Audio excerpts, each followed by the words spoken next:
আল্লাহ সম্পর্কে আর একটি ভুল ধারণা হচ্ছে যে আল্লাহকে পাওয়াটা অত সহজ কথা নয়, যেমন তেমন বিষয় না। আল্লাহকে পেতে হইলে ডাইরেক্ট পাওয়া যাবে না। আল্লাহর কাছে দোয়া কবুল করে তাহলে ডাইরেক্ট দোয়া কবুল হবে না, বোঝা গেছে না?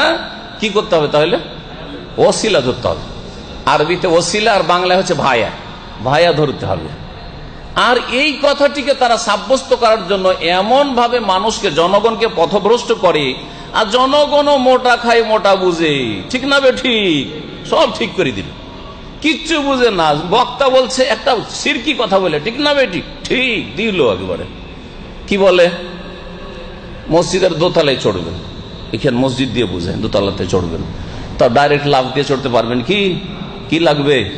সিঁড়ি লাগবে। বলছে আল্লাহকে পাইবে আর সিঁড়ি ছাড়া আল্লাহকে পাওয়া যাবে না। তাহলে আল্লাহকে পেতে হলে সিঁড়ি লাগবে। সিঁড়িটা কি?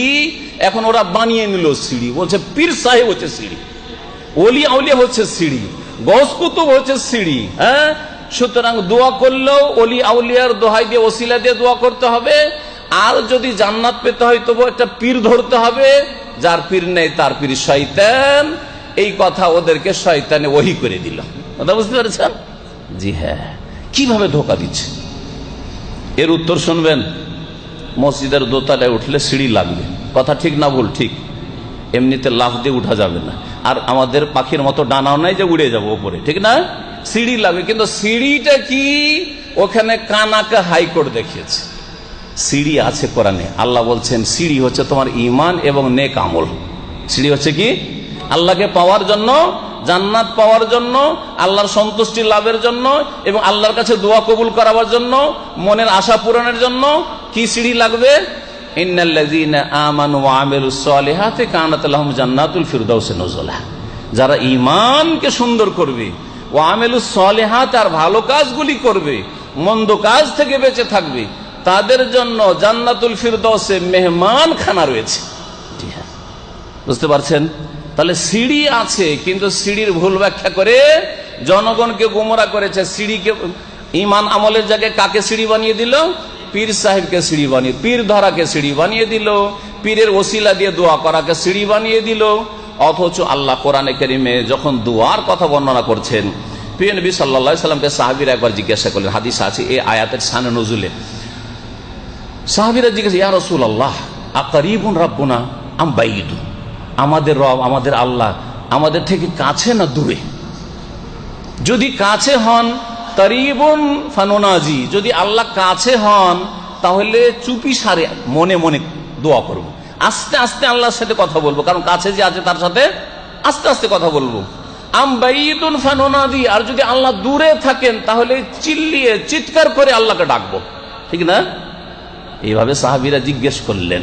স্বাভাবিক, পাশে এই ভাইরা বসে আছেন, যে আমাদের দায়ীরা বসে আছেন, আমি যদি কথা বলি তো কানে কানে অনেক সময় কথা বলে নিচ্ছি, আপনারা শুনতেই পান না। কিন্তু যদি ওই দূরের ভাইকে কোনো কথা বলি তাহলে আমাকে চিৎকার করে বলতে হবে, হবে না? হ্যাঁ, তো সাহাবীরা ওইরকম জিজ্ঞেস করলেন যে আল্লাহ কাছে না দূরে? যদি কাছে থাকেন আস্তে বলবো, আস্তে দোয়া করব, আর যদি দূরে থাকেন তাহলে চিৎকার করে দোয়া করব। তখন কোরআনের সূরা বাকারার আয়াত নাযিল হল, ওয়া ইযা সাআলাকা ইবাদি আন্নী ফাইন্নী কারীবুন। যখন বান্দা, হে নবী, তোমাকে জিজ্ঞেস করে আমার বান্দারা আমার সম্পর্কে, আন্নি আমার সম্পর্কে, যে আমি কাছে না দূরে, আস্তে ডাকবো না জোরে ডাকবো, আল্লাহকে কেমন করে পাবো, আল্লাহকে কেমন করে দোয়া শোনাবো, আল্লাহকে ডাকার জন্য ভায়া লাগবে না কাছেই পেয়ে যাবো, সরাসরি দোয়া করতে পারবো? আল্লাহ বলছেন ফাইন্নী কারীবুন, আমি কোথায়? কাছে না দূরে? কারীব মানে কি? কাছে, তাই না?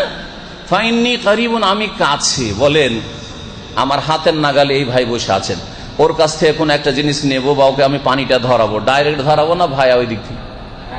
হ্যাঁ, যদি আমি ডাইরেক্ট ওকে না দিয়ে বলি ওই ভাইকে বলছি দেন তো ভাই ওকে, তো কি বলবেন? হ্যাঁ, মাথা খারাপ হয়েছে। হ্যাঁ, আর না হলে খারাপ না হইলেও পাগলামি করছে, ঠিক না? তো সুবহানাল্লাহ, এই যে আল্লাহ, কি আল্লাহর কাছে দোয়া করতে গিয়ে ওসিলা, আল্লাহ গো, হ্যাঁ তুমি আমার দোয়া কবুল করো, তুমি আমাকে জান্নাত দাও, আমার গুনাহ খাতা মাফ করো, বড় পীর সাহেবের ওসিলায় চলে গেল অতদূর। বড় পীর সাহেবের ওসিলায় তুমি দোয়া শোনো আল্লাহ কাছে, আল্লাহ কাছে, কিন্তু চলে গেল কত দূরে? দেখলেন, এটা ইসলাম নয়। এটা আল্লাহ সম্পর্কে ভ্রান্ত আকীদা। আল্লাহর কাছে দোয়া করার জন্য, আল্লাহর কাছে মনের গরজ পূরণ করার জন্য, আল্লাহ রাব্বুল আলামিনের সন্তুষ্টি লাভের জন্য, আল্লাহর কাছে জান্নাত পাওয়ার জন্য সিঁড়ি হচ্ছে ঈমান এবং আমল আর আল্লাহ কাছে। সুতরাং সরাসরি সকলেই দোয়া করবেন, ভালো মানুষ হন আর সৎ মানুষ হন আর অসৎ মানুষ হন, গুনাহগার হন আর নেককার হন, সকলে আল্লাহর কাছে সরাসরি চাইবেন। সাহাবায়ে কেরামগণ রাসূলুল্লাহ সাল্লাল্লাহু আলাইহি ওয়াসাল্লামের তরিকায় দোয়া করেছেন এবং সরাসরি আল্লাহর কাছে চেয়েছেন। কোনোদিন এই কথা বলেনি কোন সাহাবী যে আল্লাহ গো তোমার নবী পাকের ওসিলায় আমার গুনাহ মাফ করো, আব্দুল কাদের জিলানী বড় পীরের ওসিলায় আমার গুনাহ মাফ করো, খাজা বাবার ওসিলায় আমার গুনাহ মাফ করো। এগুলি ইসলাম নয়, এগুলি আল্লাহ সম্পর্কে ভ্রান্ত ধারণা এবং আল্লাহর মানহানি করা।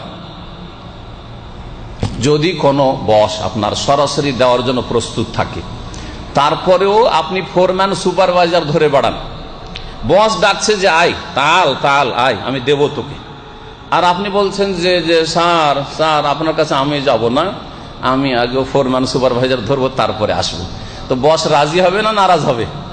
নারাজ হবে কি হবে না?